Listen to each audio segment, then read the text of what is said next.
Bueno, buenas tardes a todos, a todas. Estamos terminando el segundo día de las jornadas. Vamos a cerrar el día martes con un panel que se titula Estructura social y trabajo en tiempos de capitalismo financiarizado y revolución tecnológica. Voy a leerles una breve fundamentación que escribimos cuando pensamos esta actividad y después voy a presentar a nuestros ilustres panelistas.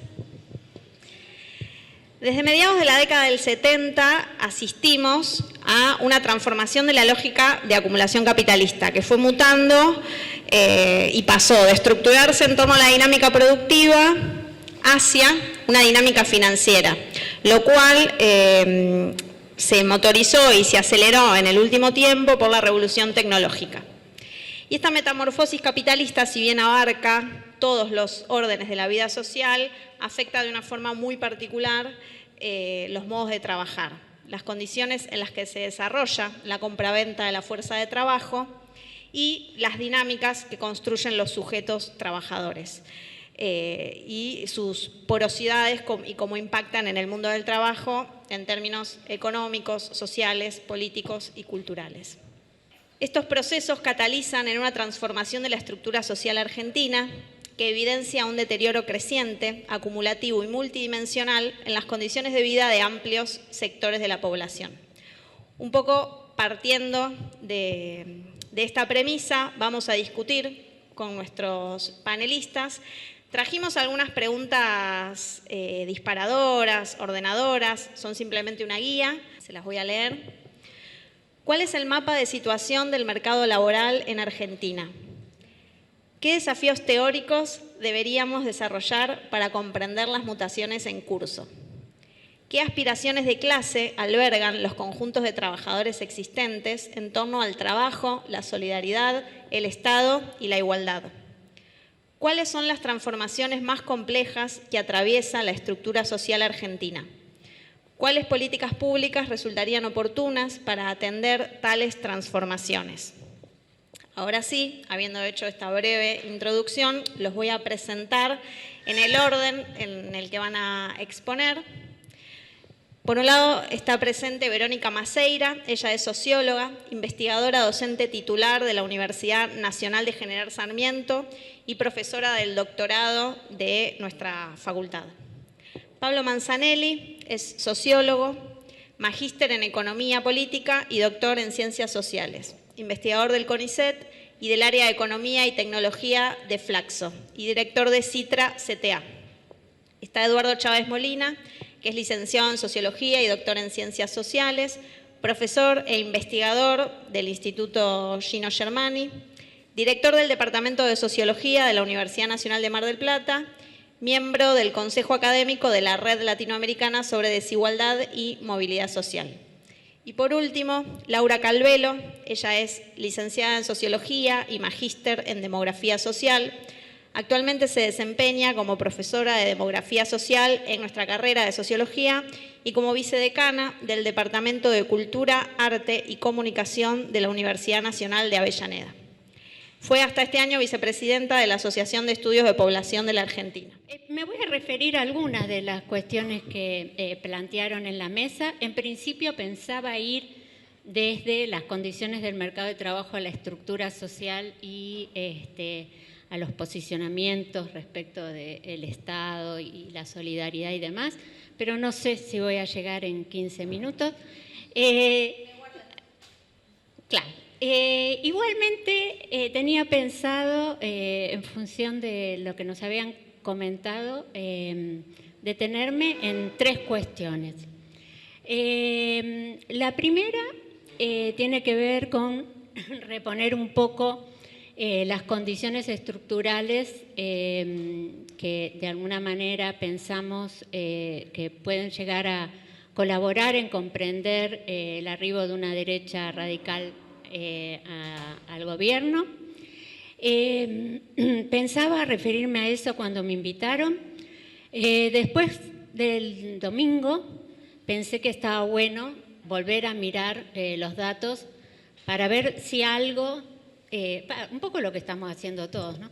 Para ver en qué medida, digamos, podíamos decir algo en relación a por qué persiste, digamos, con tanta fuerza el arribo de la derecha radical al gobierno en la Argentina.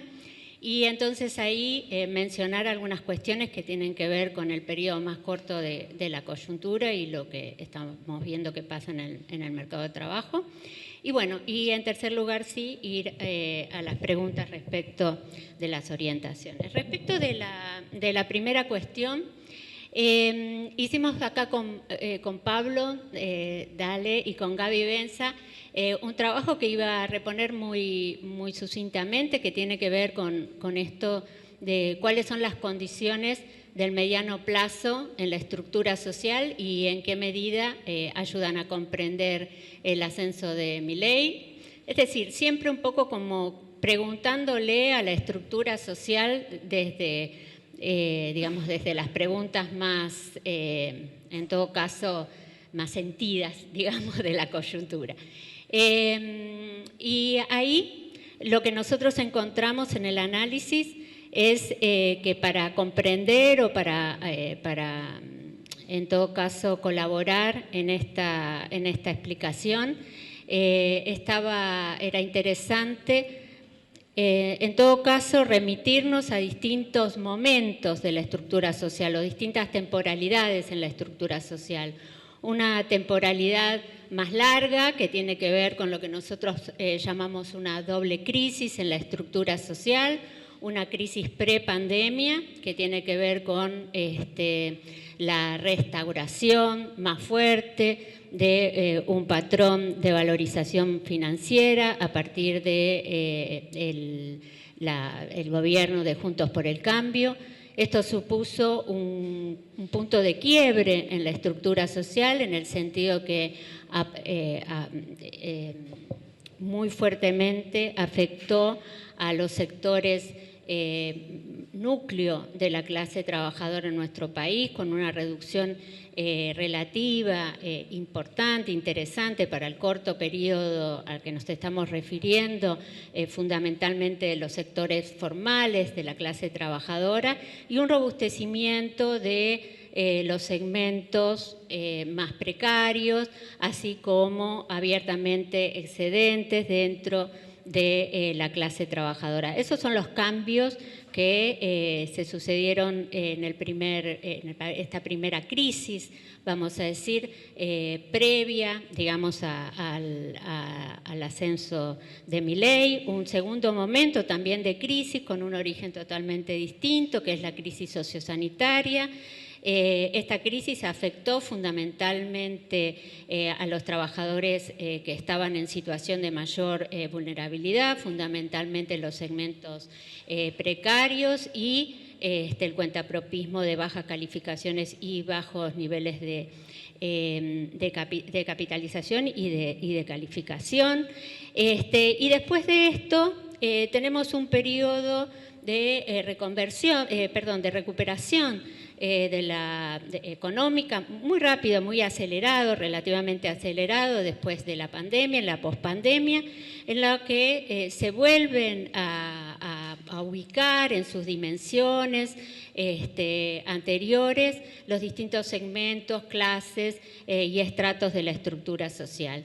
En ese sentido, nosotros lo que enfatizamos es que el periodo posterior, el periodo de la pospandemia, es un periodo de recuperación del empleo, primero del empleo, por supuesto, registrado, después del empleo no registrado, que vuelve, digamos, a sus niveles relativamente normales, ya, digamos, teniendo en cuenta lo que es, digamos, una estructura social con altos niveles de precariedad y de cuentapropismo, digamos, de bajos niveles de calificación y capitalización, pero que, digamos, ese periodo es un periodo que en todo caso no podemos caracterizar como un periodo de crisis del empleo, sino como un periodo fundamentalmente de recuperación de la estructura social, sin recuperación del ingreso, por el contrario, con una redistribución regresiva creciente del ingreso, y que son estas condiciones de una recuperación económica sin distribución del ingreso durante un periodo o con un gobierno de plataforma distribucionista, es decir, es esta experiencia fallida en un contexto de acelerada inflación, lo que va a estar condicionando en términos estructurales, por supuesto no explicando, pero sí condicionando el arribo de Milei al gobierno. La cuestión en todo caso que interesa más, digamos, más cercanamente es tratar de entender qué es lo que sucedió después, digamos, del arribo de Milei al gobierno y qué es lo que sucedió en esto que estaba sucediendo en este segundo año que de alguna manera nos permita o tenga alguna clave para tornar lo que estamos viviendo como inteligible. Ciertamente, el primer año de la Libertad Avanza y sus aliados al gobierno supuso, como todos vimos, una fuerte recesión económica con 3 trimestres de caída interanual del PBI y un shock contra el salario que cayó 4,9% durante el primer trimestre para el sector registrado privado y 19% para el asalariado registrado público y el asalariado no registrado. Sin embargo, digamos, esto es lo que nosotros tenemos aquí, ¿no es cierto?, en el primer periodo. Lo que tenemos en el segundo periodo es una segunda coyuntura que se caracteriza por una estabilización relativa de la inflación y una recuperación selectiva del nivel de actividad. Esto es lo que se da durante el segundo cuatrimestre o durante el segundo semestre, cuatrimestre es escolar, digamos, el segundo cuatrimestre del 2024. Lo que tenemos acá, digamos, para ver son los últimos datos, digamos, los últimos datos disponibles con la encuesta permanente de hogares, que nos permite llegar hasta el segundo trimestre del 2025. Es decir, un poco antes de las elecciones. Mañana van a estar las bases nuevas de la encuesta permanente de hogares, pero con esto ya podemos llegar al segundo trimestre del 2025. Lo que encontramos ahí justamente es una coyuntura en la que se estabiliza la tasa de actividad económica, se estabilizan los niveles de desocupación abierta, se estabiliza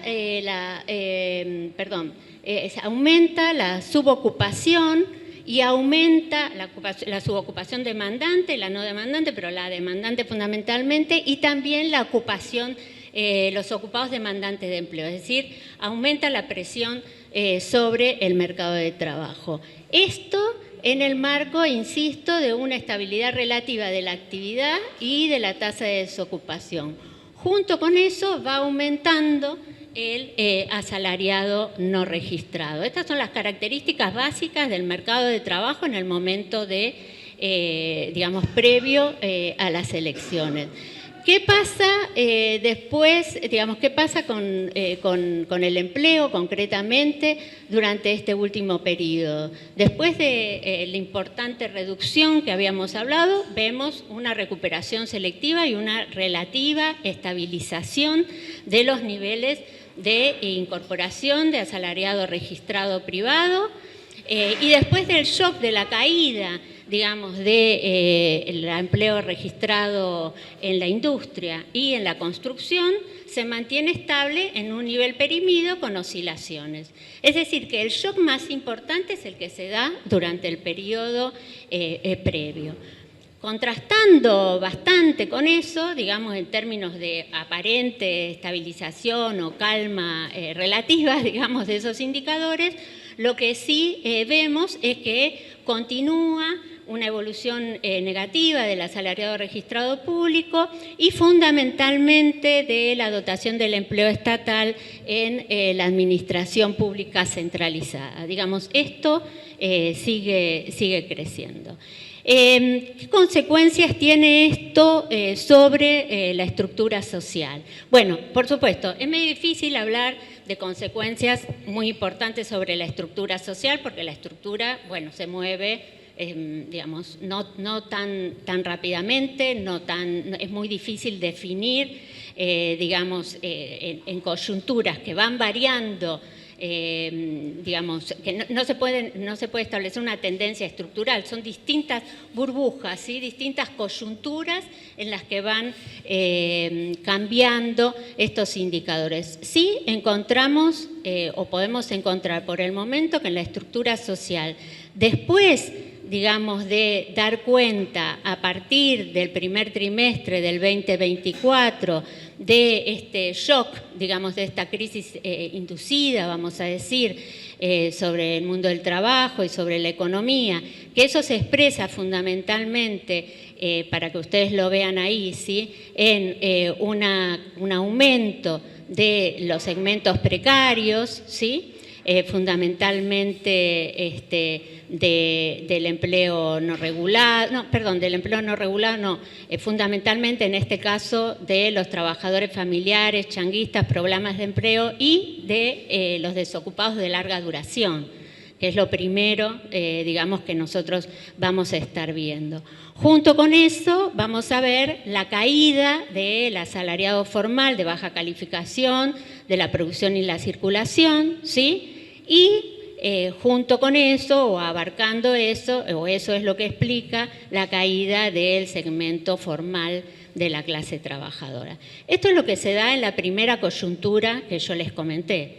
En la segunda coyuntura, lo que vamos a ver con la estabilización relativa, digamos, de los niveles de empleo y de actividad que comentaba antes, lo que vamos a ver es una recuperación relativa del asalariado formal y un crecimiento justamente también relativo dentro de la estructura social del asalariado no regulado.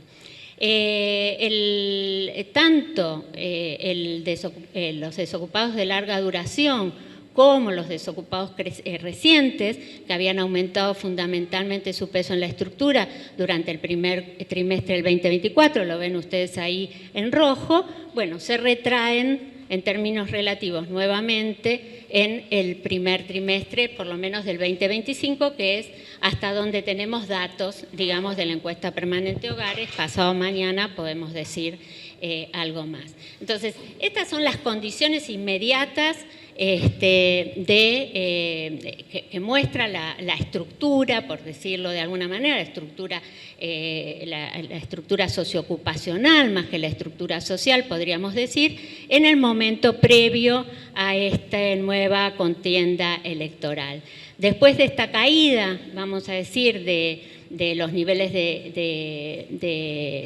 salariales y de ingresos tan estrepitosos que habíamos visto en marzo del 2024, lo que vamos a estar viendo es una recuperación relativa, fundamentalmente del sector privado registrado, y una no recuperación relativa de los salarios del empleo público y una caída importante en la actualización del salario mínimo vital y móvil.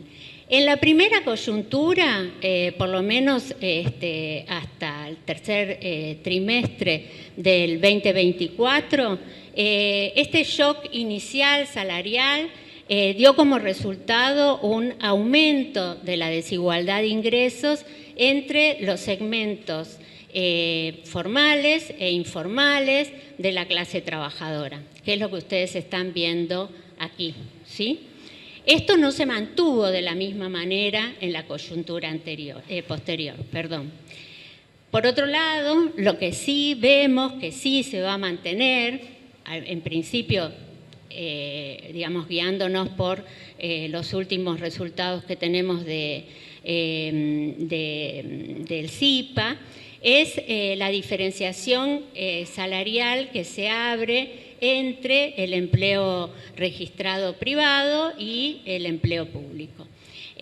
Ahí tenemos la evolución de las brechas salario promedio público-privado para esta primera coyuntura que les estaba comentando, y en todos los casos vemos que se amplían, ¿sí?, las brechas entre lo privado y lo público, ¿sí? Esto explica bastante también la sensación que tenemos nosotros en este mundo. Probablemente, si bien no tenemos los últimos datos, es probable que estas brechas, después de haberse estabilizado, sigan creciendo o, digamos, por lo menos se estabilicen en este nivel de, digamos, de importancia. ¿Por qué? Bueno, justamente porque si seguimos la información que sí tenemos hasta el momento, digamos que proviene no de la encuesta permanente de hogares, sino fundamentalmente del CIPA, del salario, de la actualización del salario mínimo vital y móvil y de los salarios por convenio, vemos que hay una recuperación importante, digamos, o por lo menos a los niveles perimidos de la misma crisis inducida, digamos, al principio del gobierno de Milei, del asalariado registrado privado, tanto medido a través del CIPA como a través de los salarios por convenio que elabora el Ministerio de Trabajo, y no así del sector público. Y junto con esto, insisto, hay una caída muy importante del salario mínimo vital y móvil. Lo que aparece en los últimos datos, que insisto, no son de la encuesta permanente de hogares, es digamos, un angostamiento de las brechas respecto del sector privado no registrado, que hasta tanto no estén estos datos, no vamos a decir más nada. Por eso, mañana. Yo pensé que iban a estar esta mañana. Bueno, llego hasta acá porque después lo otro es otro tema. Mi idea era ocuparme que tiene que ver con mi especialidad, ocuparme de los aspectos estructurales que inciden en la problemática que estamos abordando. Es decir, no me voy a meter en la cuestión social y laboral, sino en la financiarización de la economía. Y lo voy a hacer bajo la premisa de que las crisis que generan la financiarización económica son las que consolidan las transformaciones estructurales, tanto en términos económicos como sociales. Por lo tanto, voy a intentar avanzar en algún aspecto de la caracterización de las crisis que genera la valorización financiera y, en particular, juntar elementos para pensar la crisis actual, ¿no?, que está en proceso de desarrollo. En los últimos 50 años tuvimos más crisis que lo que había en el periodo de sustitución de importaciones. Básicamente, si uno piensa en las crisis como caídas del Producto Bruto Anual, veníamos de tener en la segunda fase de la sustitución de importaciones 2 contracciones del Producto Bruto cada 10 años y ahora pasamos a tener 4 contracciones del Producto Bruto cada 10 años. Es decir, se duplicó, ¿sí? No solo se duplicó en las cantidades y frecuencias de esas crisis, sino en la profundidad. Y lo que es más importante aún, en las causas que motorizan o explican esas crisis. Me refiero a que en la sustitución de importaciones toda recesión económica, o casi toda recesión económica, aparecía cuando la economía argentina tenía una incapacidad para importar, ¿no? Esto de los ciclos de stop and go, conocidos, estudiados por muchos de ustedes, ¿no? Cuando Argentina crecía basada en la producción industrial, esa producción industrial, alentada además en base al mercado interno y del consumo, generaba necesidades de dólares que no eran cubiertas con lo único con lo que Argentina genera dólares, que son las exportaciones. Ahí se producían cuellos de botella en el sector externo, devaluaciones y crisis. A partir de 1976, esas crisis dejaron de tener un fundamento en la incapacidad para importar. De hecho, en el 80% de las caídas del Producto Bruto que mencioné antes, en lugar de haber déficit en la balanza comercial, había superávit. Y el problema que empezó a pasar es que ese superávit comercial no alcanzaba para juntar los dólares que requerían la fuga de capitales y el endeudamiento externo. Es decir, si hay un denominador común en las grandes recesiones, que son las más importantes desde el punto de vista de estas transformaciones que se producen en la economía, ese denominador común es que fueron crisis de deuda, ¿sí? Crisis derivadas del sobreendeudamiento en moneda extranjera de la economía argentina. Me refiero básicamente a la crisis del 81-82, la crisis de la dictadura militar, la del 89-90, la de la hiper, la del 2001-2002, que empezó en el 98, y la del 18 y 19, y también podríamos decir la que estamos viviendo en la actualidad. En todas esas crisis, más que un desorden fiscal, lo relevante es que había un proceso de sobreendeudamiento que generaba posteriormente fuga de capitales, y después vamos a detenernos en eso. ¿Por qué se producen esas crisis? Dos razones voy a decir. La primera tiene que ver con que toda burbuja financiera, cuando una economía produce y funciona con un eje de acumulación en la valorización financiera en lugar de lo productivo, toda burbuja financiera es por definición inestable, ¿sí? Esto lo ha desarrollado la teoría económica muy claramente. Minsky es probablemente el que más ha hablado de eso, pero en realidad uno puede decir que siempre que lo financiero se desengancha de lo productivo, como lo productivo es lo que genera valor real, en algún momento ese desenganche produce la crisis. Y esto es más profundo cuando esas burbujas financieras no se apalancan en las expectativas de crecimiento de inversión en la economía real, porque han existido burbujas financieras desde que ha existido el mundo. La primera que se registra es la burbuja de los tulipanes en el siglo XVII, pero de ahí en adelante la burbuja.com, ahora la que empieza a crear la inteligencia artificial, en general aparece un sector productivo que genera expectativas de inversión, sobre eso se monta la especulación financiera y se produce el desenganche. Pero eso no fue lo que ocurrió en Argentina a partir de 1976.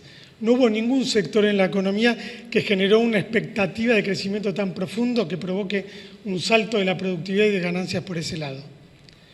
Lo que ocurrió en Argentina es que ese excedente a partir del cual se generan las burbujas especulativas se basaban en la deuda, es decir, se basaban en un excedente obtenido del exterior a partir de un programa económico que buscaba reestructurar la economía argentina. Ese sobreendeudamiento que se generó en la dictadura militar devino en crisis cuando se produce la crisis de insolvencia. Es decir, cuando Argentina ya no puede pagar la deuda, ¿sí? Y eso fue lo que ocurrió en todas las crisis que fuimos detallando, con su más y con su menos, ¿no?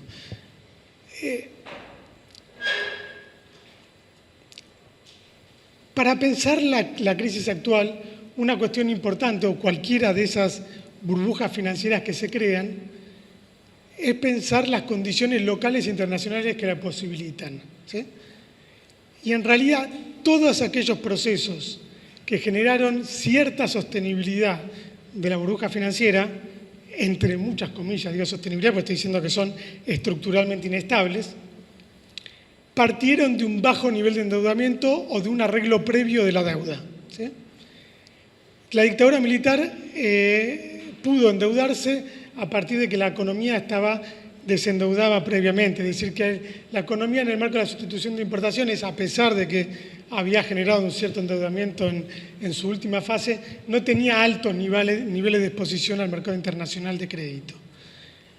Y eso le posibilitó tomar 45.000 millones de dólares y sostener algo que es central en los procesos de valorización financiera, que es el tipo de cambio. ¿Por qué? Porque, como estamos viendo en la actualidad, en general siempre esto se basa en desarmar posiciones en dólares, ponerlas a tasa de interés en pesos y después pasarse de bolsa al dólar para fugarla. Y si cuando se pasa en ese último proceso al dólar para fugarla, subió el tipo de cambio, hay pérdidas en moneda dura, así que es lo que no puede ocurrir. En el gobierno de Alfonsín no se pudo montar burbujas financieras, porque estaba la crisis de deuda que no tuvo una solución hasta que explotó la economía en la hiper y vino el arreglo de la deuda de Menem, ¿no? El famoso Plan Brady de 1992, que es una salida por derecha de reestructuración de la deuda. Se hizo una quita de capital de 30%, se patearon los vencimientos y con los bonos defaulteados se compraron empresas públicas privatizadas. Esa es la salida que le dio y fue una salida con cierta sostenibilidad porque permitió además la incorporación de inversión extranjera y eso generó muchos dólares para sostener la convertibilidad, es decir, el peso dólar y sostener esa burbuja financiera por 10 años. Fíjense esto, lo que estamos hablando. La dictadura militar permitió entre 1977 y 1981 sostener una burbuja financiera donde no hubo ni un mes que hubo pérdidas, que hubo estrangulamiento de esa burbuja financiera. Es decir, que siempre hubo ganancias en dólares superiores a los rendimientos internacionales. En la convertibilidad eso duró 10 años. No estoy haciendo historia, estoy yendo al presente ahora. Esto en Macri, recién Verónica lo mencionaba, volvió a impulsar la valorización financiera porque hubo una reestructuración previa de la deuda con el canje de 2005-2010 que permitió, ahí sí, una reestructuración por izquierda, llamémosle, permitió también patear vencimientos y hacer una quita de capital inédito en términos de la reestructuración de deuda, salvo cuando se renegoció la deuda de la Rusia zarista, cuando se cayó el muro de Berlín. Eso permitió iniciar un ciclo de endeudamiento muy fuerte, pero fíjense que la burbuja financiera de Macri, para los que tienen memoria, duró desde diciembre de 2015 hasta abril de 2018. Es decir, duró 2 años y medio, mucho menos que la convertibilidad. Bueno, ¿cuál es la situación actual? La situación actual es que se generan burbujas financieras que se pinchan en meses y no en años. O sea, lo que estamos viviendo en estos primeros 2 años del gobierno de Milei es el fracaso de la valorización financiera. Es una valorización financiera trunca, no tiene posibilidades de sustentarse porque no hay condiciones locales, yo creo que también internacionales, para impulsarla. ¿Por qué? Porque estamos en el marco de una crisis de deuda no resuelta, a la Alfonsín, digamos. Pasó una experiencia fallida del Frente de Todos, donde una reestructuración cortoplacista postergó 2 años el problema, pero que la cantidad de vencimientos que había en los siguientes 8 años eran superiores a los que había previamente. Es decir, la situación es absolutamente imposible de abordar.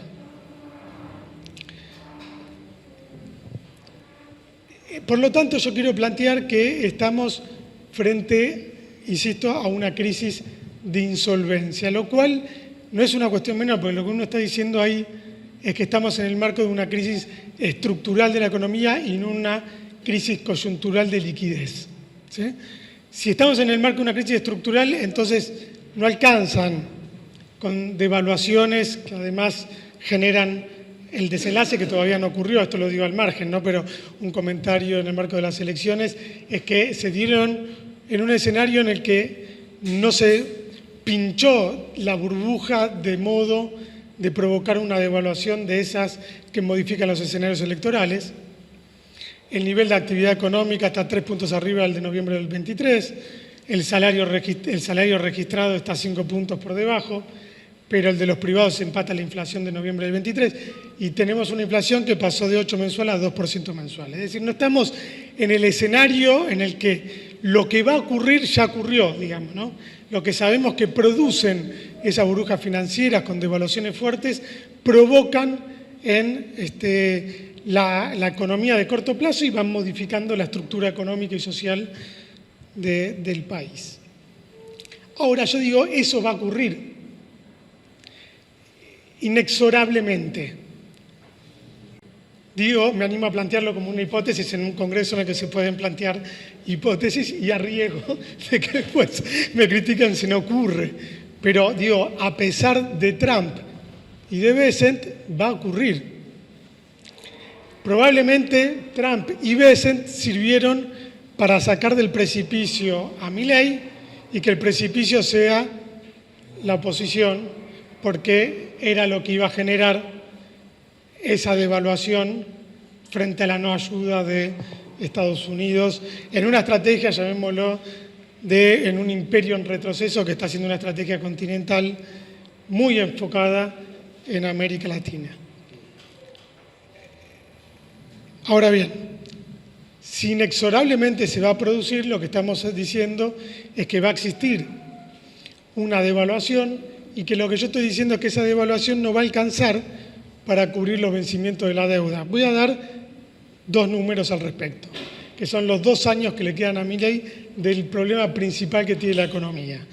El año que viene Argentina tiene vencimientos en moneda extranjera de deuda, y yo sumo todo, lo del gobierno nacional, lo de las provincias, lo del Banco Central, que está endeudado con los bopreales de las importaciones, después también el endeudamiento de las empresas privadas, y la necesidad de dólares para pagar la deuda asciende a 27.000 millones de dólares el año que viene y a 35.000 millones de dólares en 2028. No sigo porque siempre es peor, ¿sí? La escalera sube para arriba y no para abajo. Ahora, ¿de dónde saca los dólares? Eso es mucho o poco, quizás a muchos no les suene nada, pero digo, es mucho porque Argentina en este momento no tiene reservas líquidas para afrontarlos y porque el único lugar para obtener esos dólares para pagar la deuda es el superávit comercial. Entonces, voy a, para no marear, decir solo un dato más.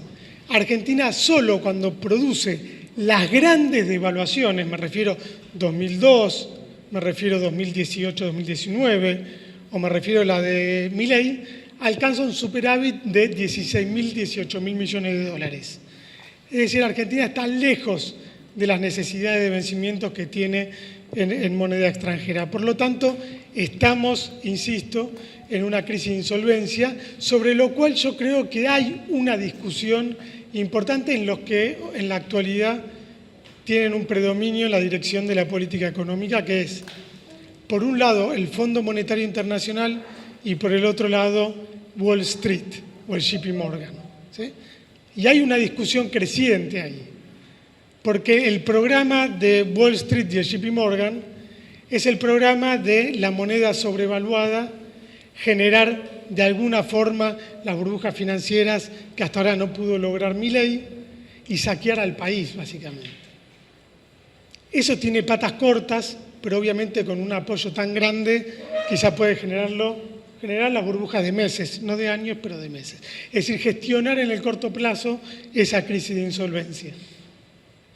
El Fondo Monetario quiere que le paguen, porque la mitad de la deuda que nosotros tenemos que pagar en los próximos años es para el Fondo Monetario y los organismos internacionales de crédito. Por lo tanto, es una cuestión inédita, esto nunca ocurrió. Siempre fue una parte minoritaria y eran importantes desde el punto de vista de la representación política, pero una parte minoritaria. Argentina va a tener que enfrentar a los organismos internacionales de crédito y plantear una reestructuración a ellos, lo cual agrava el problema estructural que tiene la economía argentina. Un montón, yo pensé que ya tenía que terminar. No, me permite avanzar en lo que era el tema, pero yo estoy dando el contexto. Ahora, el Fondo Monetario va a pedir la devaluación que reúnan reservas y ahí yo creo que hay un enfrentamiento que hay que ver cómo se dirime. Ahora, ¿cuáles son las consecuencias que traen estas crisis de valorización financiera que transforman estructuralmente la economía argentina? Lo primero que quiero decir es que la financiarización, que en realidad es una estrategia económica del bloque dominante en Argentina, se difunde al tejido social, porque todas esas grandes crisis lo que fueron generando es la necesidad del conjunto de los sectores económicos, de los actores económicos y sociales que tienen alguna capacidad de ahorro, de acercarse a la financiarización para cubrir ese ahorro que tienen y que no pierda frente a la inflación. Es decir, tienden a hacernos a todos, todas las cabezas son financieras hoy en día. Y me refiero a eso en el sentido de que no solo Hacienda, Artechín, Arcor, tienen mesas de dinero en sus fábricas y ocupan el activo financiero un lugar muy importante en su hoja de balance, sino que la mayoría de las empresas, el productor de granos, el que tiene una vaca, ven una vaca un activo financiero, porque lo compara permanentemente con la tasa de interés y con la especulación. Y eso nos pasa de algún modo más o menos a todos los sectores económicos que tienen alguna capacidad de decisión sobre sus ingresos, ¿no? Es decir, que no viven y sobreviven solo con sus ingresos. Primer elemento. Segundo elemento, obviamente me va a quedar corto, pero segundo elemento, y me parece importantísimo y poco discutido frente a la problemática y la magnitud que tiene y cómo transforma la estructura social y la condición de clase en los sectores populares. La desindustrialización de la economía. Miren, esto se hablaba mucho en lo que fue la primera oleada de valorización financiera, que fue el 76 y el 2001. Y en ese periodo, la producción industrial cayó 10%. En 25 años que crece la población, acá los expertos lo van a decir mejor que yo, pero creo decirlo bien, que crece constantemente la población, la industria, la oferta industrial de productos industriales que se requieren para su reproducción fue disminuyendo y disminuyó 10%. ¿Sí? Ahora, desde 2012 hasta 2024, cayó 20%. Es decir, estamos frente a una desindustrialización que desde el punto de vista de la caída del volumen de producción es superior a la del 76-2001.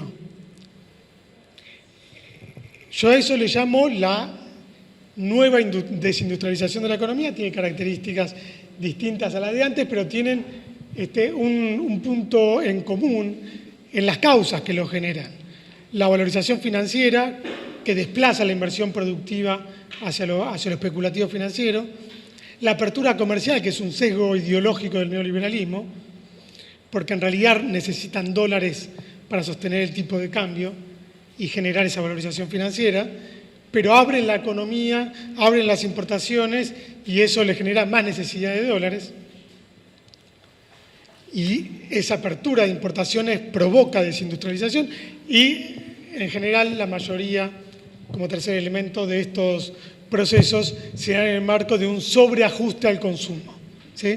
Un ajuste público y fiscal y también un ajuste sobre los ingresos de los sectores populares, lo que deriva una caída del consumo privado. Es decir, estos son elementos importantísimos que sostienen a la industria y que en situaciones de valorización financiera las vuelcan a una crisis sectorial que, por supuesto, yo creo es una de las claves para entender por las razones fundamentales por las cuales un sector importante de la sociedad argentina queda fuera de esa relación de dependencia, del trabajo tal como lo concebíamos en el pasado. Quiero decir, desde mi punto de vista, la tecnología juega un rol, pero Argentina se ha desindustrializado mucho más de lo que la situación internacional hubiera meritado. De hecho, eso lo demuestra que Argentina en América Latina representaba un 14% de la producción industrial y hoy representa un 7%. Es decir, perdimos terreno frente a América Latina, no frente al mundo. Frente al mundo mucho más, ¿no? Obviamente. Como derivación de ello, regresividad distributiva y mayor inestabilidad macroeconómica. Es decir, no nos comamos el verso de que vienen a estabilizar la macroeconomía, porque lo único que estabiliza la macroeconomía es salir de las burbujas financieras y construir una matriz productiva sólida que permita sostener de verdad la situación económica, fiscal y las cuentas externas del país. Bueno, dejo acá porque ya me extendí mucho. Muchas gracias. Cuando me hicieron la invitación a esta mesa, ¿no? yo decía, bueno, a ver, ¿qué puedo aportar? ¿No? En base a mis investigaciones, a mi grupo de investigación.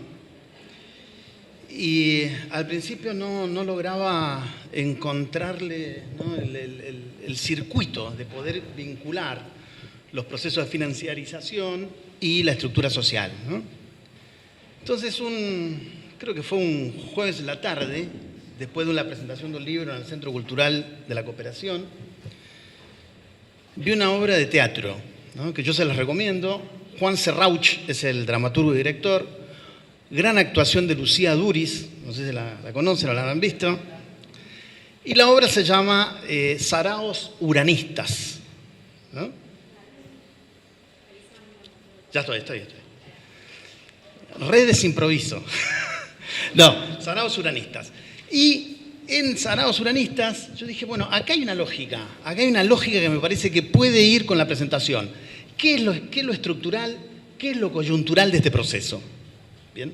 Un proceso que va cambiando continuamente y que impacta sobre el mercado laboral, impacta sobre las condiciones laborales y obviamente cuando uno quiere configurar la estructura social a partir de las clases, ¿no?, o los grupos socioeconómicos. Depende del marco teórico en que uno lo mire, ¿no? Los que no vieron Saraos Uranistas, yo se las recomiendo, ¿no? Lo estructural es la presión heteronormativa, ¿no?, que negaba a principios del siglo XX cualquier expresión de la homosexualidad en Buenos Aires. Y lo coyuntural es la estrategia, ¿no?, de la fiesta, esa es la idea del sarao, ¿no?, que viene del español, de fiesta, de quilombo, de encuentro, ¿no?, de discurso, para evitar un proceso continuo de clausura. Fíjense que esa idea de lo coyuntural y lo estructural uno siempre lo va a encontrar en las obras artísticas. Una reminiscencia, por ejemplo, del famoso Hamlet de Shakespeare, que viene muy a cuenta con nuestra clase política actual.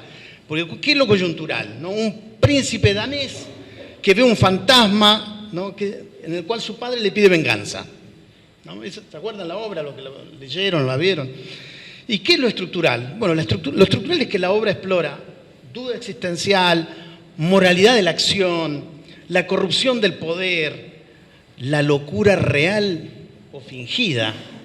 ¿Bien? Es decir, hay elementos que uno va a encontrar ahí. Ahora, ¿qué vemos? ¿Esto cómo se relaciona con estos gráficos, ¿no?, que esa es la gran pregunta. Bueno, primero yo creo que hay dinámicas estructurales, ¿no?, que se enmarcan en esas transformaciones tecnológicas que dan cuenta de nuevas configuraciones. Solamente en términos analíticos, porque esto muchas veces no ocurre cuando uno tiene que observarlo en la vida social o la vida real o la configuración de la vida, pero en términos analíticos uno puede hacer una separación entre lo que es los procesos de automatización, ¿no?, procesos de automatización que son de larga data, ¿no?, que son del siglo XVIII al siglo XIX, ¿se acuerdan la figura del autómata en la obra de Verne principalmente? Pero que se acelera ayer prácticamente, ¿no?, con el proceso de pandemia, COVID-19, el proceso de automatización en el sector industrial es enorme, gigantesco. Incluso llega al propio desarrollo industrial argentino, debilitado como lo plantea Pablo, pero también muy heterogéneo, ¿no?, en el sentido de empresas con alto nivel de productividad y empresas que apenas llegan a niveles de subsistencia, pero que van incorporando esos procesos de automatización. Y eso lo podemos separar solo en términos analíticos de los últimos procesos que son los impactos de la inteligencia artificial, pero sobre todo de la inteligencia artificial generativa, que logra hacernos confundir en forma realmente extraordinaria entre lo que es un invento humano y lo que es un invento, ¿no?, de un lenguaje que tiene capacidad predictiva. Bien, es como un proceso, ¿no?, que obviamente impacta sobre ciertos elementos de la situación laboral argentina.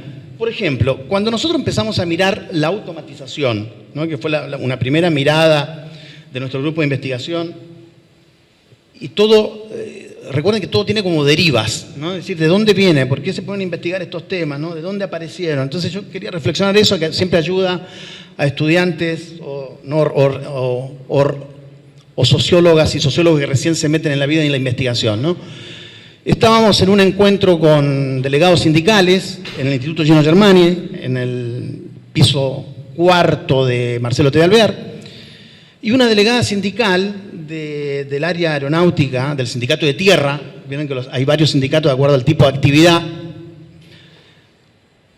Hagan paréntesis porque eso se enmarca dentro de las modificaciones de las transformaciones laborales que quiere Milei.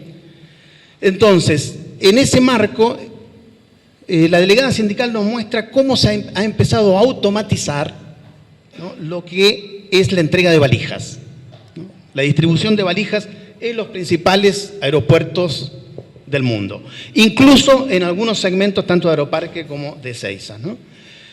Esa entrega de valijas implica un fuerte proceso de automatización y conlleva o la eliminación de puestos de trabajo o la readaptación.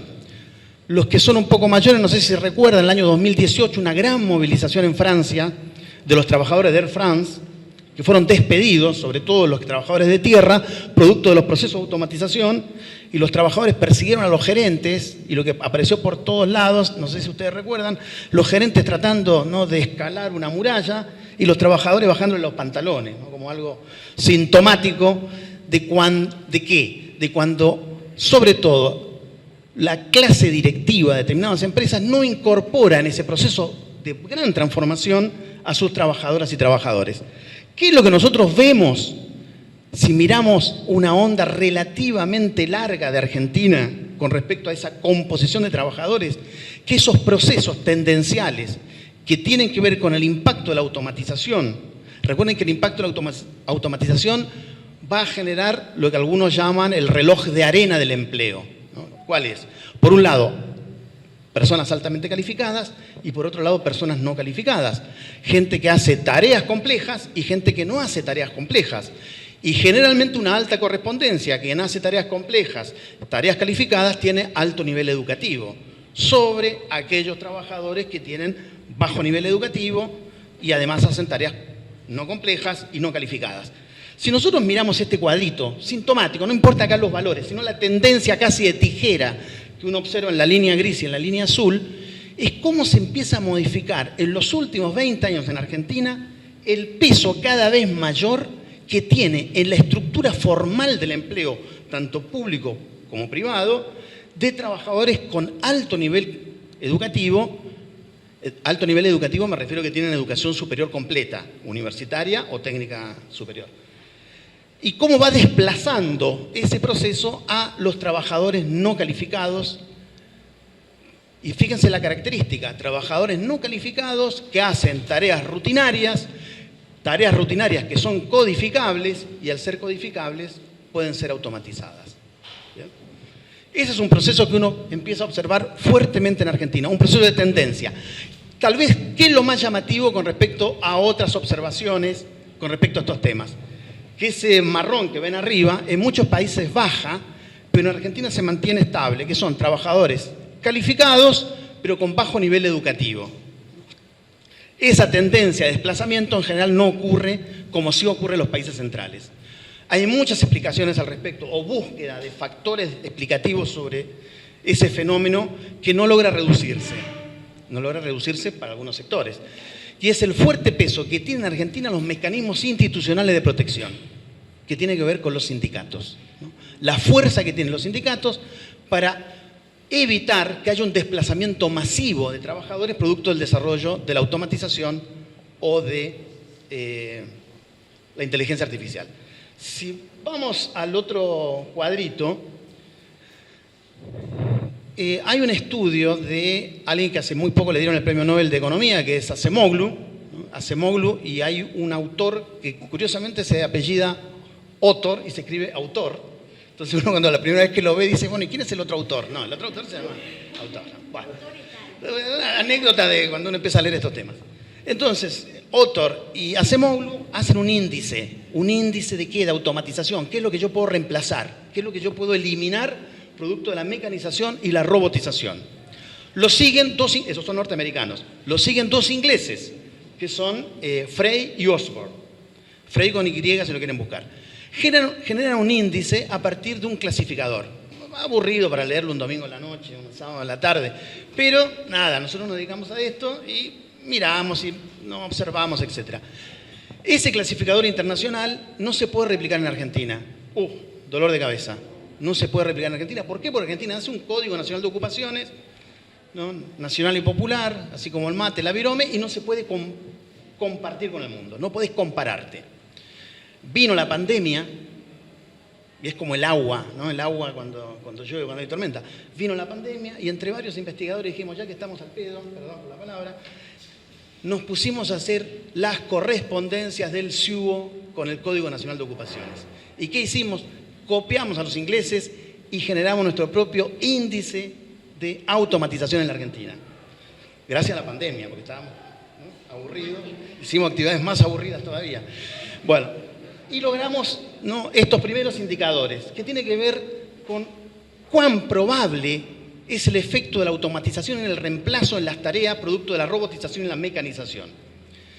Me voy a sentar un poquito en este tema porque inteligencia artificial también hay impactos, pero son muy recientes los estudios. Los dos estudios más importantes que se han hecho sobre inteligencia artificial generativa, sobre el impacto del empleo, fíjense los años, 2023-2024, un famoso trabajo de la OIT, que lo pueden buscar, ¿no?, un trabajo buscando también la generación de un indicador de riesgo. Y el sector privado. Hay un trabajo impresionante de Goldman Sachs para analizar el impacto de la inteligencia artificial generativa, ¿no?, donde, lo quiero sintetizar rápidamente, los impactos son relativamente disímiles. La automatización pega sobre el trabajo no calificado, el trabajo manual, es decir, los trabajadores que sudan, ¿no?, y con bajo nivel educativo, principalmente varones. La inteligencia artificial generativa, que tiene la capacidad de reemplazar tareas administrativas, tareas legales, tareas contables, pega principalmente sobre empleo calificado. El empleo que durante los numerosos estudios de los trabajos sobre la automatización se dice actualmente que hay cuello de botella, o sea, hay límites a la automatización. La interacción entre las personas, el desarrollo de hipótesis, la toma de decisiones, ¿no?, el aprendizaje plural que se da en la tarea. Pero la inteligencia artificial aparece, sobre todo la generativa, aparece diciendo esos cuellos de botella para mí son relativos. Impacta sobre todo en tareas calificadas, con ciertas características rutinarias y principalmente mujeres, ¿no?, principalmente mujeres. Me voy a detener en automatización. ¿Por qué? Porque, bueno, los trabajos actuales de inteligencia artificial, tenemos datos, les voy a mostrar algunos datitos, pero no son nuestros, sí los de automatización. Entonces uno lo que observa es cómo la automatización impacta principalmente en jóvenes no calificados, y mujeres que hacen tareas rutinarias, ¿no?, que pueden ser reemplazadas, a diferencia de personas que tienen mayores calificaciones. Si uno mira los ingresos en Argentina, se va a dar cuenta, por ejemplo, análisis por cajas, que aquellos que tienen alta calificación y obviamente alto nivel educativo se llevan un porcentaje de la caja mayor a quienes tienen menores situaciones que los grandes ganadores. ¿Quiénes son los que en general tienen bajos ingresos? Los que trabajan en pequeñas empresas, ¿no?, los que trabajan en forma de cuenta propia o en unidades económicas donde no hay más de 2 ocupados, donde las posibilidades de la sindicalización es prácticamente nula. Recuerden, porque es casi un condimento cultural decirle al jefe o a la jefa, por un lado sindicalizarse y por otro lado que te aumente el sueldo de acuerdo a la paritaria sectorial. Digo estas dos cosas, que son como, ¿no?, una especie de advertencia, porque son parte, no sé si lo han visto, de las transformaciones laborales que quiere producir el actual gobierno, ¿no?, que es, por un lado, obligar a que las pujas distributivas sean a nivel empresa, así que imagínense, en el kiosco y en la farmacia de la esquina debaten entre ellos cuánto se gana, ¿no?, y por otro lado, tomando como condicionamiento la productividad, cuando yo ya sé, como bien lo enunció Pablo, existe una profunda heterogeneidad económica productiva en el país, donde voy a intentar con una política homogénea aumentar y profundizar estos procesos de fragmentación. Proceso de fragmentación que nos guste o no nos guste, lo digo en términos plurales porque por las categorías que uno encuentra dentro, el papel que tienen las instituciones. Cuando está el Estado, es el Estado. Si no está el Estado, son los sindicatos que permiten que estos procesos distributivos mejoren o no. Este cuadrito, este gráfico, no sé si les gusta, una especie de olas, ¿no?, está hecho con R. No lo hice yo. Yo ya no puedo aprender R, estoy muy viejo. mis compañeros y mis investigadores jóvenes, ¿no? Entonces, este cuadrito lo que muestra es cuáles tienen mucha probabilidad de ser reemplazadas, es el índice de riesgo de reemplazo, ¿no? Y cuáles no. Entonces, si está más a la izquierda, tiene menos probabilidad porque se acerca al 0, ¿no? Es como un Gini. Y si está más cerca del 1, es probable que te reemplacen. Ojo, el reemplazo puede ser de complementación o total. Si es de complementación, ¿qué le pasa a los más educados y a los que hacen tareas hipotéticas no rutinarias? Usan la IA, usan la automatización para aumentar la productividad. Pero aquellos que realizan tareas demasiado rutinarias, la IA o la automatización los reemplaza. Un elemento ahí que lo tienen en azul es el sector financiero, ¿no? El sector financiero corre altos riesgos en Argentina de procesos de automatización, ¿no? Cajeros, los que te dan crédito, porque hoy con scoring automático lo podés hacer, salvo mirarte a los ojos, a ver si están mintiendo o no. ¿No? Pero bueno, ese es el ojo, las tareas contables, etc. Si vamos a la siguiente, muy rápidamente, me quedan 5 minutos, acá está, Goldman Sachs. Goldman Sachs, les traje una de las últimas investigaciones, pero ya esto es impacto IA. El próximo evento vamos a tener de Argentina, vamos a tener de Argentina. ¿Impacta en Argentina? ¿Que hay tanta informalidad? Sí impacta en Argentina. ¿Por qué? Porque Argentina es un país heterogéneo. Hay unidades económicas con altísimos niveles de productividad que compiten con las empresas principales del planeta. Pero también tenés empresas que no logran ni subsistir con la cantidad de actividades laborales que hacen. Bueno, ¿qué es lo que uno encuentra en este cuadrito, en este gráfico? Las estimaciones sobre el reemplazo por IA generativa. Entonces lo que plantea, dice, bueno, en realidad si uno mira, dice Goldman Sachs, si uno mira bien los datos, la probabilidad de reemplazo es menor que la automatización. ¿Por qué? Porque dice porque la gente lo usa más. R, Python, piensen en la tarea del sociólogo, ¿no? Usa R, usa Python, usa foros, ¿no? de sintaxis para hacer datos. ¿Eso qué es? IA. ¿Qué es eso? Automatización. Lo que antes me llevaba 2 o 3 días hacer Gini, hoy me lleva 10 segundos, 15 segundos. ¿No? Por eso los informes son más rápidos. Bueno, entonces, ¿qué es lo que uno encuentra? Que más o menos en el mundo entero hay un 17-18% de reemplazo de empleos por IA generativa. 300 millones de puestos de trabajo se puede llevar puesto la IA. Es verdad que crea, pero en ese saldo, crea menos de lo que elimina. ¿Quién es el más afectado? Y ahí zafamos un poquito, de acuerdo a Goldman Sachs. Porque Goldman Sachs dice, los más afectados son los países centrales. Como lo nuestro es medio tan heterogéneo, dudoso, tecnología, ¿no? Que a veces entra en burbuja, a veces no. Es verdad que los chinos nos aceleraron estar detrás de la burbuja tecnológica, pero de todas maneras nuestras probabilidades son menores si uno lo compara, por ejemplo, con Hong Kong. Acá tengo Israel. En este estudio Goldman Sachs estudia Israel, ¿no? Japón, Estados Unidos, Gran Bretaña, etc. Ya voy terminando. No, eso ya lo conté, cómo se hace el índice. Bueno, no, lo único que quería reflexionar, cerra todo porque eso es muy largo. Pero si alguien quiere a ver cómo se hizo, cómo se hicieron estos datos, cuál es la cocina, lo podés compartir. Agustina, gracias por la coordinación.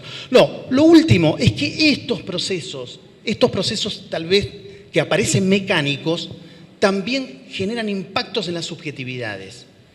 Impactos en las subjetividades de la clase trabajadora. Y acá me refiero en términos amplios. Yo uso el término clase, pero no porque sea antiguo, sino que es un término que en general se usa en la sociología de la estructura social. Bueno, también soy antiguo, las dos cosas.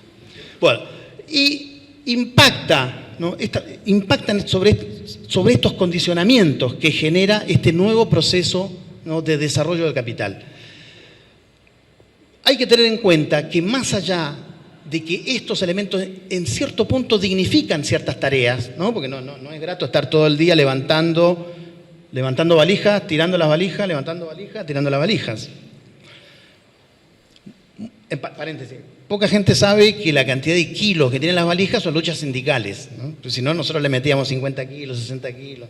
No nos importaba la pobre espalda del trabajador o la trabajadora, ¿no?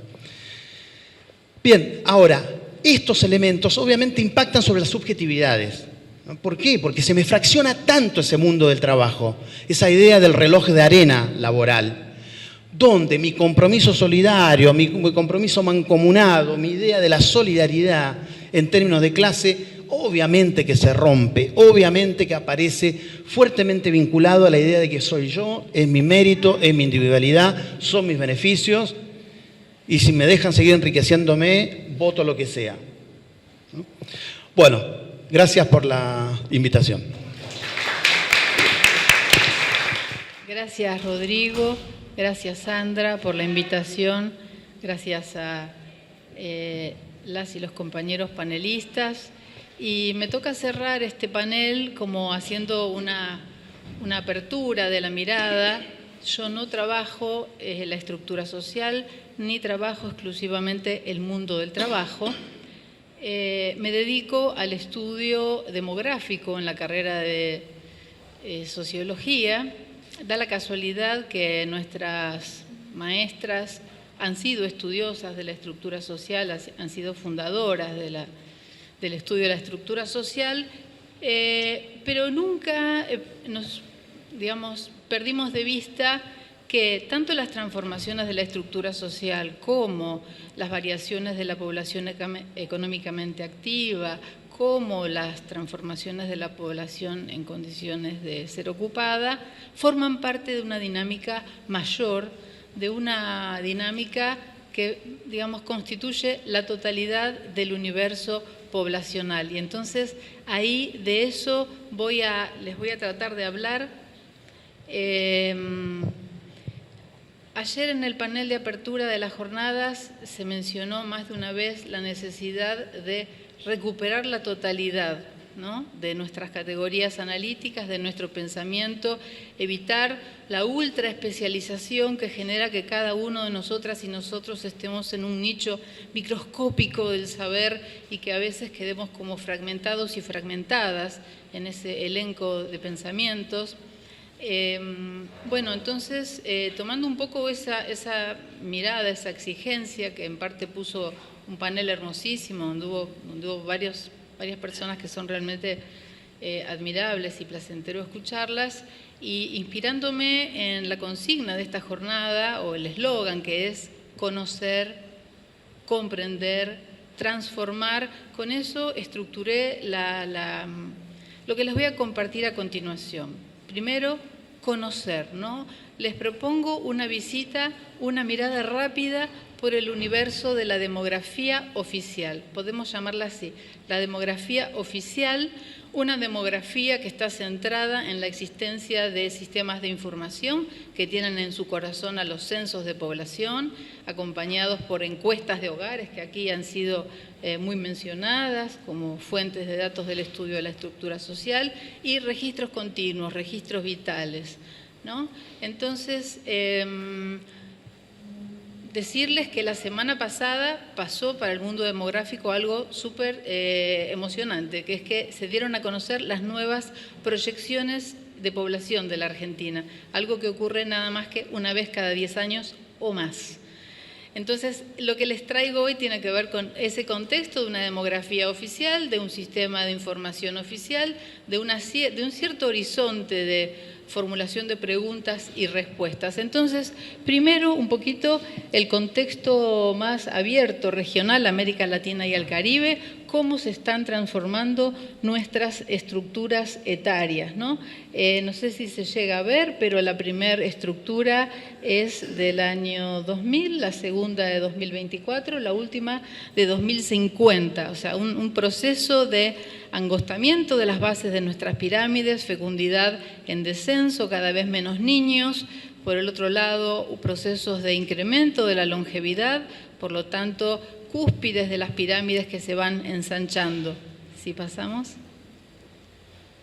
Lo mismo América Latina y el Caribe, los tres grandes componentes del cambio demográfico: natalidad, mortalidad y migración, ¿no? Una natalidad en descenso, una mortalidad en un leve incremento, porque al envejecer las estructuras poblacionales tenemos cada vez más población en edad avanzada, más expuesta al riesgo de muerte. Eso que está ahí en el medio es la tasa bruta de mortalidad, que entonces reacciona aumentando.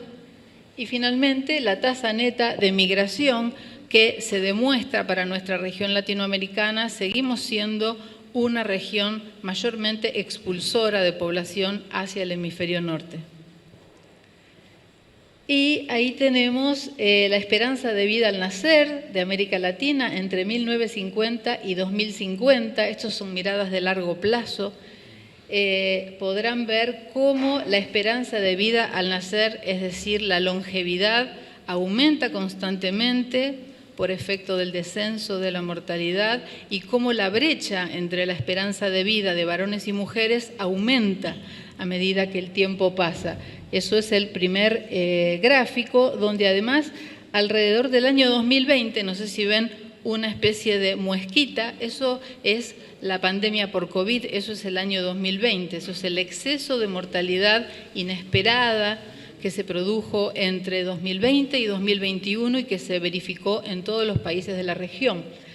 Y al lado tenemos la tasa global de fecundidad de América Latina y el Caribe, donde ustedes pueden ver que más o menos en el año 2000, no se notan mucho las cifras, pero 2020-2025, la tasa global de fecundidad, es decir, el número esperado de hijos por mujer al término de su vida reproductiva, pasa por debajo de la cifra de 2 o 2,1, que en la demografía oficial es un número mágico, ¿no? Porque dice, digamos que a partir de ahí no estarían dadas las condiciones para reponer el tamaño de las generaciones de los progenitores y en lo sucesivo, si eso continúa, la población en algún momento, en ausencia de migración, empezaría a declinar o decrecer.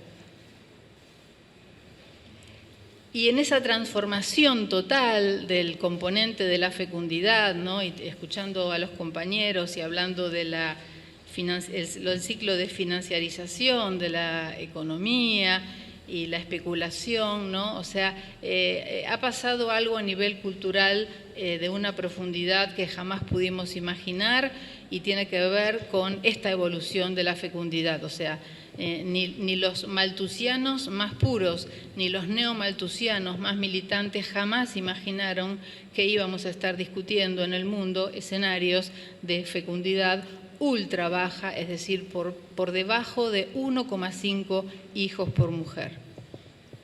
Y lo que se acompaña ahí es el señalamiento de cómo se modifica la estructura de la fecundidad por edad. Las mujeres retrasan el calendario reproductivo, el primer hijo va llegando a edades cada vez más avanzadas, al mismo tiempo que la intensidad de la fecundidad, es decir, la cantidad de hijos, también sigue disminuyendo, lo que acabo de referir, con la tasa global de fecundidad. ¿Pasamos? Y ahí volvemos, ya llegamos a la patria chica, a nuestro pequeño mundo de Argentina, en ese mosaico latinoamericano, y entonces la noticia de la semana pasada, tenemos nuevas estimaciones y proyecciones de población, que se basan, por supuesto, en datos del último censo, el censo 2022. Y ahí hay que decir muchas cosas, ¿no? Por eso conocer. ¿Qué podemos conocer? ¿Qué se nos permite conocer? ¿Qué está dado conocer, ¿no? Ese censo queda en la historia argentina como el primer censo de derecho, es decir, la población fue empadronada por el criterio del lugar de residencia habitual. Algo totalmente nuevo en la historia censal argentina, algo largamente esperado.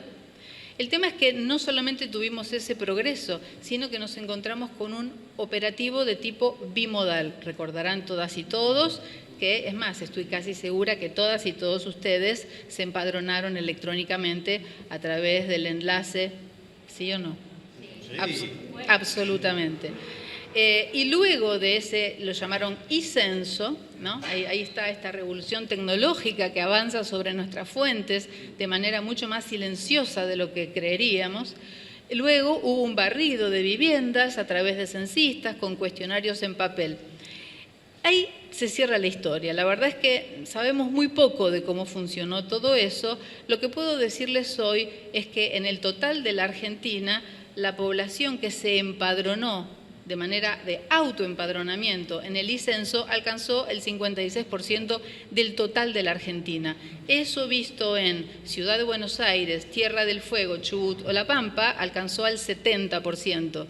Es decir, que el censo de población de la Ciudad de Buenos Aires pertenece a un proceso de producción de información totalmente desconocido, que es que las personas, por propia voluntad, ingresan a un enlace, se empadronan interpretando las definiciones, como las interpretan. Repito, no tenemos una evaluación de eso. Y los resultados que ahora estamos encontrando en este censo nos dicen que es un censo completamente distinto. En realidad, hay más de un censo ahí adentro. Pero bueno, la demografía oficial lo presenta con toda naturalidad, ¿no? Ese es el censo, ahí está la información. Esa información es la que va a gobernar la extracción de muestras para las encuestas permanentes de hogares de los próximos al menos 10 años. Es decir, la estructura de la información del censo 2022 influye directamente en las posibilidades de estudiar fenómenos del empleo, fenómenos de la estructura social. Segundo tema que ocurrió en este censo impresionante, se usaron por primera vez los registros administrativos para hacer la consistencia de los resultados censales. ¿Qué quiere decir esto?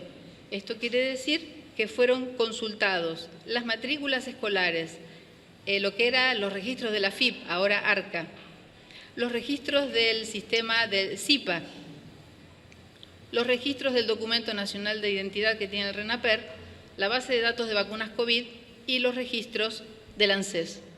Con todas esas fuentes que identifican a no la población, sino a las ciudadanas y ciudadanos con nombre y apellido y con domicilio, con toda esa información se concilió este censo. Tampoco sabemos mucho exactamente cómo se hizo, no hay informes que lo revelen. La proyección, esta proyección de población, la que se hace con este censo, tuvo un escenario de incertidumbre totalmente mayor al que siempre hubo. ¿Por qué? Porque la proyección, el método de proyección es por componentes.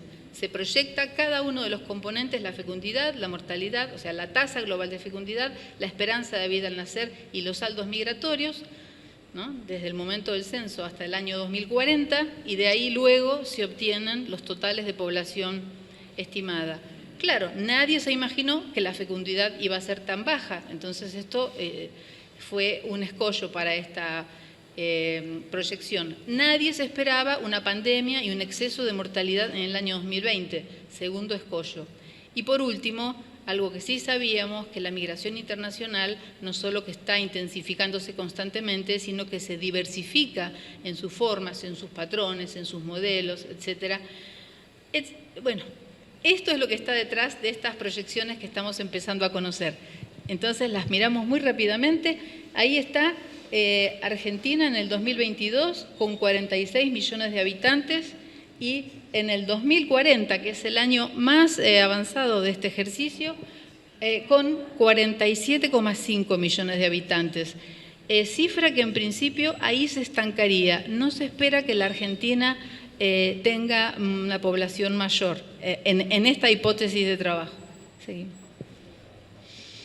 Ahí tenemos primero qué pasó con la tasa global de fecundidad entre el año 2000 y el año de la proyección, el año final, 2040, ¿no? La línea constante es la fecundidad observada, que pasa por debajo del nivel de reemplazo en el año 2015 y que se pronuncia muchísimo hacia abajo, que desciende muy rápidamente hasta el año más o menos cerca de 2025. La línea punteada es una hipótesis, es una imaginación demográfica. Y aquí hemos... ahí estamos, ahí, otra vez. Ahí vemos que en 2025 tenemos 1,27 hijos por mujer. ¿Otra vez? Una para adelante. ¿Volvemos para atrás? Algo ocurrió con las...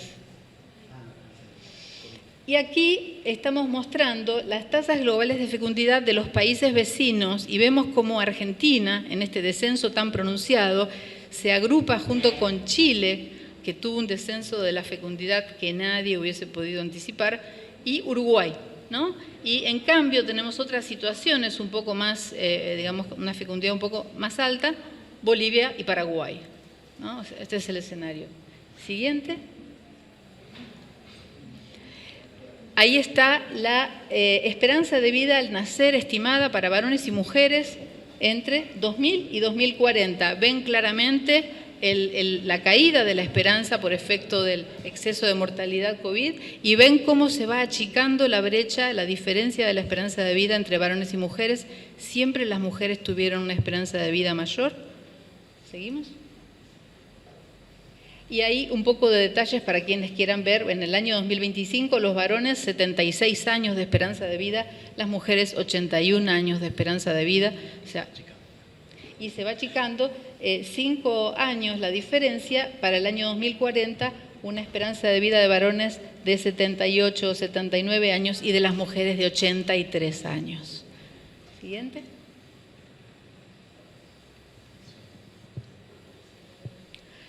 Y esto es divertido, los que estudiamos más la migración, son los saldos migratorios, esto es cómo se comporta la migración de las personas no nativas y la migración de los argentinos, ¿no?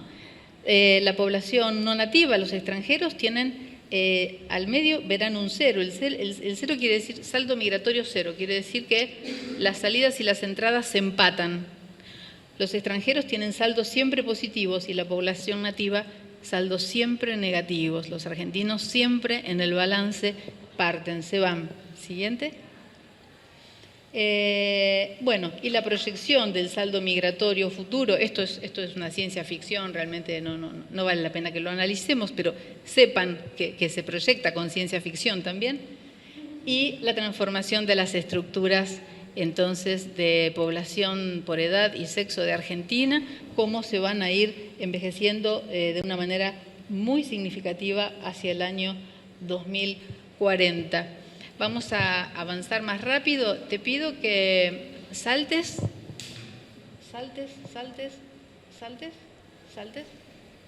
Bien, y entonces, siguiente punto, comprender.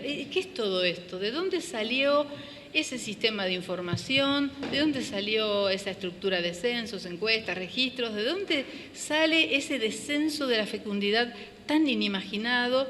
Y bueno, ahí entonces comprender, ¿no? Es la construcción, este es el proceso de estudio que nosotros estamos trayendo. Nuestro objetivo es observar cómo hay un proceso de construcción de largo plazo de una disputa biopolítica alrededor del objeto población mundial. Que se produjo esa construcción, o sea, el campo demográfico es producto de esa construcción sociológica, política, en el que el Fondo de Población de Naciones Unidas y la División de Población de Naciones Unidas contribuyeron a estructurar un dispositivo que tuvo un hito tremendo, también en los años 70, cuando empiezan estos procesos de financiarización, en la primera Conferencia Mundial de Población del año 1974. En 1974 se reunieron los gobiernos de todo el mundo para discutir el crecimiento de la población. La verdad es que se discutía el crecimiento de las poblaciones pobres y había un imaginario distópico de que la población mundial iba hacia una explosión de crecimiento, pero la preocupación de esa explosión tenía que ver con el hemisferio sur. Entonces había que frenar el crecimiento de las poblaciones del hemisferio sur. Entonces es el tiempo de las políticas de planificación familiar en todo el mundo. Fueron creados en esa época 3 centros que tuvieron una influencia científica y política enorme: el Centro Latinoamericano de Demografía en Santiago de Chile en 1957, el Centro Demográfico del Cairo en el 65 y el de Bombay en la India, ¿no? O sea, cada usina de formación de técnicos para trabajar en la implementación de políticas de planificación familiar. Y ahí se promulgó un plan de acción mundial en población con metas cuantitativas a las que tenían que llegar todos los países, que tenían que ver con ir bajando la tasa global de fecundidad, ir bajando el crecimiento. Siguiente. Ese plan de acción mundial tenía un escenario de 20 años. 20 años después, en 1994, se produce la siguiente conferencia mundial en un contexto completamente distinto.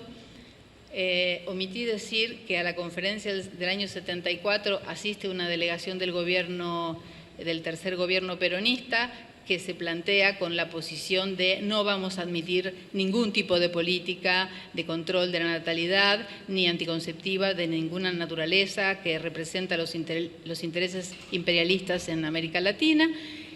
Para cuando llega la conferencia del año 94, cambia totalmente el escenario mundial. Había descendido muchísimo la fecundidad y aparece entonces el concepto de salud sexual y salud reproductiva como motor de la discusión de qué iba a pasar con la fecundidad de las mujeres. Ahí el gobierno argentino asiste, era Guido Di Tella, el canciller de la Argentina, que representa a nuestro gobierno y que hace un alegato alineado con el Vaticano, diciendo que para la Argentina solamente existe la unión entre el hombre y la mujer y su natural derivación, que son los hijos, y que Argentina no admite de ninguna manera y bajo ningún concepto el aborto, digamos, ni ninguna política de otro tenor de esa naturaleza, ¿no? Siguiente. 20 años después, un proceso totalmente distinto en el que una renovación del clima político latinoamericano, año 2013, yo no recuerdo, no sé si recuerdan, sí recuerdan, los gobiernos de nuestra región, cuáles eran, ¿no? ¿Lo digo o lo saben todos? Claro, ese es el ciclo de los gobiernos progresistas, entonces los gobiernos asisten a esta renovación de este programa de acción en población y dotan a ese programa de un contenido de nuestra región completamente distinto, centrado en el concepto de igualdad de género, haciendo presentes la agenda de lucha contra el racismo, lucha contra la violencia contra las mujeres, derechos de pueblos originarios y personas afrodescendientes, matrimonio igualitario, identidad de género. O sea, es un instrumento de política extraordinario que, digamos, actualizó completamente el enfoque político y en el que tuvo mucho que ver las luchas de la sociedad civil. Ahí las feministas, las mujeres indígenas, campesinas, bueno, hay una retracción de la importancia de los gobiernos en esas delegaciones y un adelantamiento de la agenda de la sociedad civil. ¿Pasamos? ¿Pasamos? Bueno, pasamos. Esto ya lo dije, es la síntesis de lo que acabo de decir, un poco de qué pasó. Tercero, transformar. Nosotros tomamos ese instrumento de política, el consenso de Montevideo, ese instrumento, ese pronunciamiento de política del campo demográfico del año 2013. De más está decir que en este momento es una mala palabra. El giro neoconservador lo ha dejado en la sombra, digamos, de la agenda woke. Y entonces, nosotras y nosotros, desde el espacio de demografía social, estamos trabajando este entendimiento, esta construcción de qué pasó, digamos. Y necesitamos un saber demográfico no oficial que interpele a las fuentes de datos, que interpele a las políticas, y entonces tratamos de rebautizar de alguna manera, o nos preguntamos cómo rebautizar nuestra disciplina. Susana Torrado hablaba de crear una sociología de la población. Eso no es posible en términos epistemológicos. Un colega de ella de los años 70 hablaba del pensamiento crítico en demografía en América Latina como el enfoque que había que dar. Álvaro Vieira Pinto, un pensador brasileño. Un colega mexicano actualmente, Alejandro Canales, nos propone la demografía de la desigualdad, ¿no? Y nosotros estamos estudiando y pensamos una demografía plebeya, parafraseando a Álvaro García Linera, una demografía feminista, retomando las banderas de las compañeras que transformaron totalmente esta agenda y instalaron la educación sexual integral, la interrupción voluntaria del embarazo y una serie de instrumentos tremendos de política que hemos visto en los últimos años. Entonces, bueno, este era un poco mi aporte. 15 minutos es poco para realmente compartir. ¿Cómo? Bueno, fueron 20 encima. Bueno, eso, muchísimas gracias.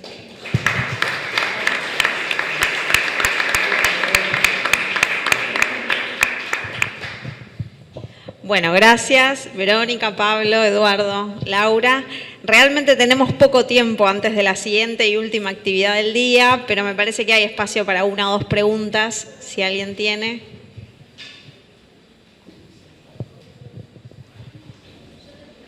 Dale, ¿querés hacerla con el micrófono?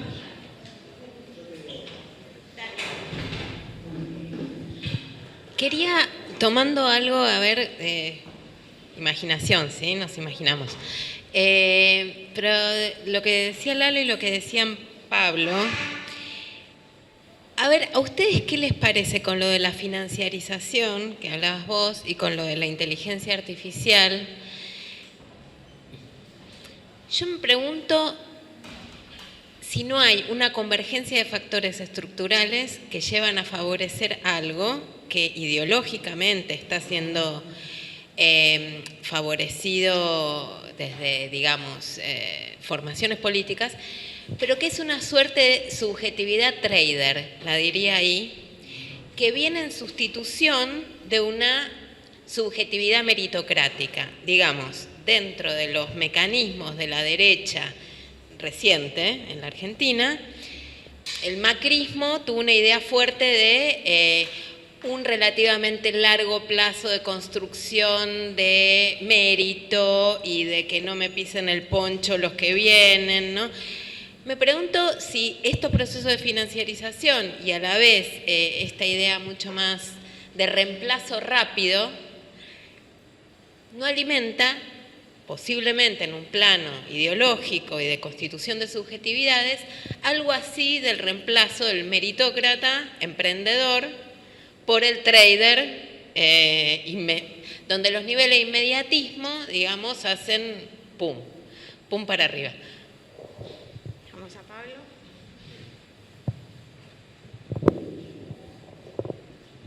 Bueno, buenas tardes. Muchas gracias por las presentaciones.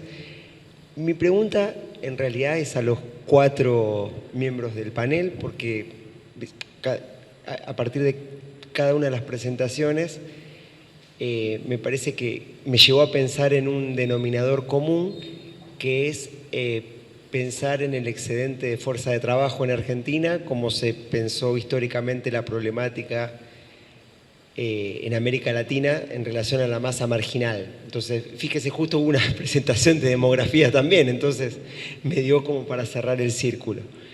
La pregunta es, pensando en la actualidad que está, a mi juicio, lo que estoy observando es que está cambiando el modelo de desarrollo en Argentina, es decir, que viene cambiando hace tiempo, pero en realidad que cambiar, o sea, teníamos el modelo agroexportador centrado en la región pampeana, lo mismo que la industrialización por sustitución de importaciones, y me parece que está teniendo más peso actividades económicas por fuera de la región central de Argentina, es decir, en el noroeste y en el sur, en el noroeste con la explotación minera y en el sur con la explotación de petróleo, gas y actividades extractivas en general. Entonces, mi pregunta en relación a los 4 es ¿qué opinión tienen, qué es lo que va a ocurrir con la masa marginal, con la población no netamente integrada al trabajo asalariado formal en la Argentina, incluyendo las tendencias demográficas? Porque, y en relación a las tendencias demográficas, la pregunta es que históricamente se pensaba que por un lado, el crecimiento de la población, si vos no tenés desarrollo económico, te puede llevar a un aumento de la masa marginal. Pero por otro lado, también, los que pensaban la demografía en términos de desarrollo, siempre era importante tener crecimiento de la población porque te iba a hacer tener más población activa y eso te podía generar mayores posibilidades de desarrollo. Es decir, observo una tensión. Mi pregunta a los cuatro sería ¿cómo pensar la evolución de la masa marginal en Argentina, de la población no netamente integrada al trabajo asalariado? Es formal. No sé quién quiere empezar.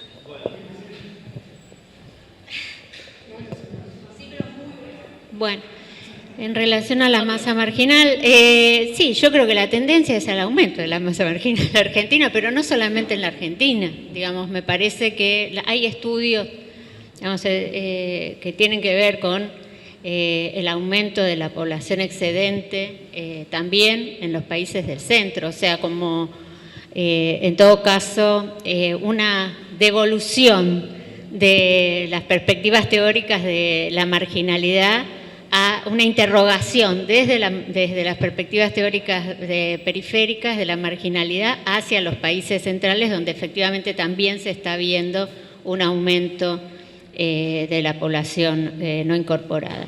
En todo caso, digo, las tendencias a la caída en la fecundidad aminorarían eso, digamos, esa tendencia en el sentido que vos decís, Pablo. Lo que pasa es que efectivamente el aumento del excedente de población no depende de la población, depende de la incorporación de la fuerza de trabajo. En ese sentido, sí, yo lo que creo, por supuesto, esto tiene que ver en todos los casos con las formas de intervención del Estado, digamos, pero en principio, desde el punto de vista de los requerimientos del capital, lo que estamos viendo es una estabilización en niveles más bajos de incorporación de la fuerza de trabajo. No creo tampoco, por lo que leo a nivel internacional, que esto de alguna manera cambie, digamos, con la incorporación de estas tecnologías y estos cambios importantes que estuvo diciendo Lalo. En todo caso, también hay que ver si estos cambios producen aumentos de productividad y en función de eso expulsión de fuerza de trabajo. No parece ser tampoco esa la lectura general en los países centrales, a decir verdad. Pero dejo la palabra. Bueno, rápidamente, porque imagino que muchos de ustedes estuvieron toda la jornada hoy y esto debe ser agotador. Una cosa pendiente que no mostré es que busqué justamente esa pregunta, ¿cuál es la respuesta ante el aumento de la productividad? Y prácticamente todos los autores de origen europeo o anglosajón muestran aumento de la productividad, lamentablemente. Bueno, no, voy a un tema.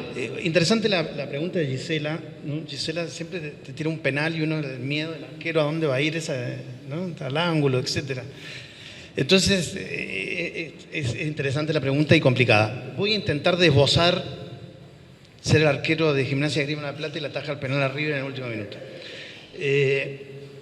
Pero hay un autor griego, economista, que se llama Kostas Lapavitsas, no sé si lo ubicás, es el que trajo el concepto de la financiarización, ¿no? La financiarización tiene tres ideas fuertes, ¿no? Uno es la orientación del excedente hacia el sector financiero, es decir, el excedente que sale de la industria va al sector financiero. Ese sector financiero toma una autonomía relativa porque también ha sido desregulado. Recuerden que son las políticas de Thatcher, las políticas de Reagan, o sea, son un poco viejas, pero ¿no? Se fueron desarrollando, lo cual ha generado hoy cierta autonomía de esa regulación del sector financiero que se expresa en el sector bancario formal y en la famosa fintech, donde uno compra acciones, compra bonos, compra acciones en Wall Street, entramos a nuestro banco y lo hacemos, etc.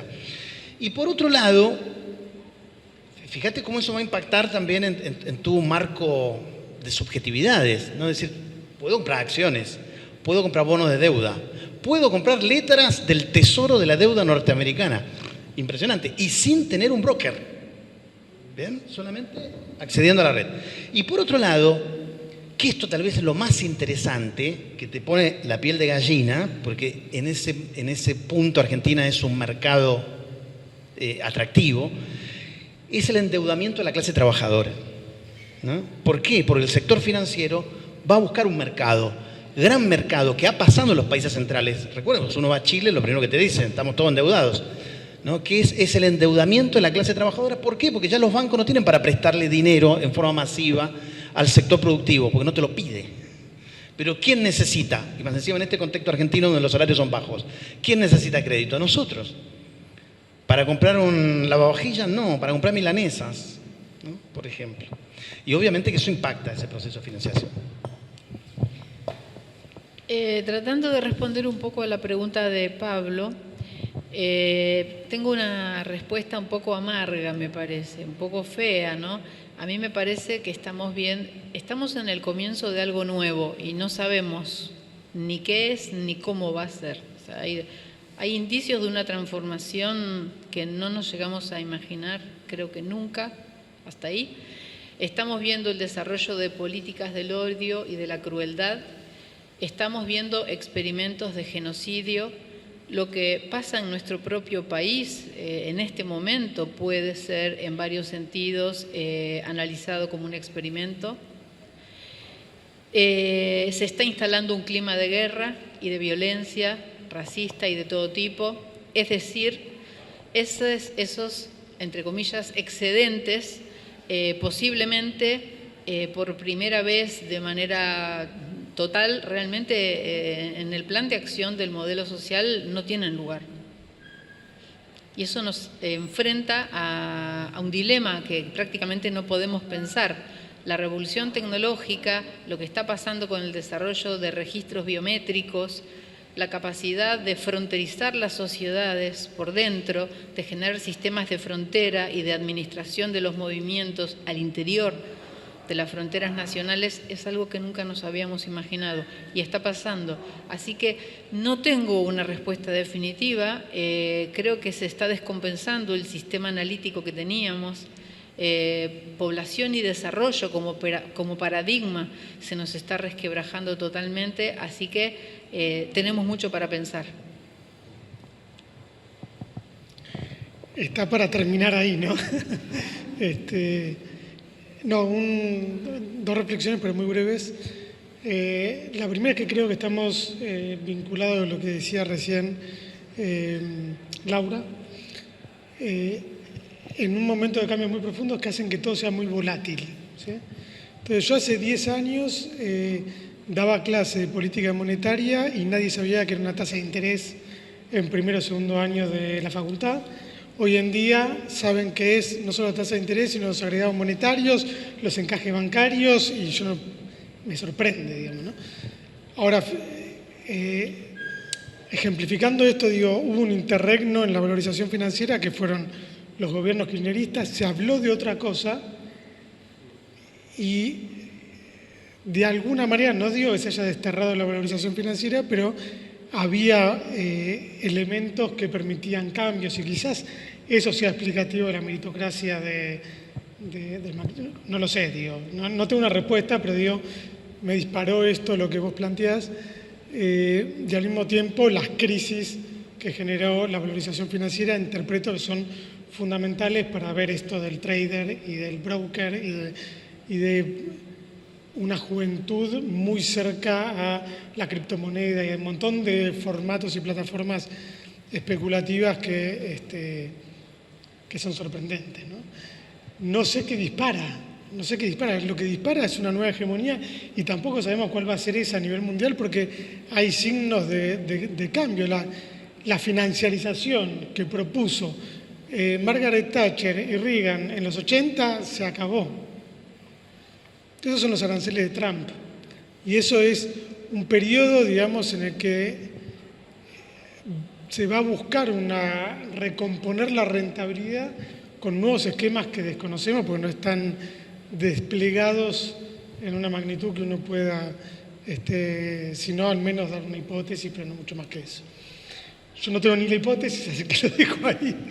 Y respecto a lo de la masa marginal, lo único que diría es, si Argentina se consolida en su estructura primaria, hidrocarburífera, minera, además de la pampa húmeda, lo único que va a hacer es profundizar esa... Entonces yo creo que hay algo ahí que es central, poco discutido, pero que es en la renta hidrocarburífera, así como en la renta agropecuaria, en esa discusión se juegan también las chances de introducirse de una manera distinta a la nueva división internacional del trabajo. La lógica actual es la lógica del saqueo, no hay ningún control, ninguna regulación, nada. Argentina no se ha dado una discusión respecto a generar industrialización a partir de la renta de vaca muerta, la generación de proveedores locales, especializados, alguna estrategia como lo ha hecho Noruega, por ejemplo, en algún momento de su historia, eso no está, no forma parte ni de la agenda de la oposición, al menos explícitamente. Creo que ahí sí, digamos, si se quiere, para no terminar tan pesimistas, siempre hay además del pesimismo y de la razón, un margen de acción para transformar esas realidades, y creo que Argentina las tiene, estructuralmente las tiene, porque ahí hay una masa crítica relevante en la economía argentina y, bueno, será cuestión de transformar y capitalizar eso políticamente en algo distinto, que es lo que nos tiene que mover la acción política, creo yo. Gracias.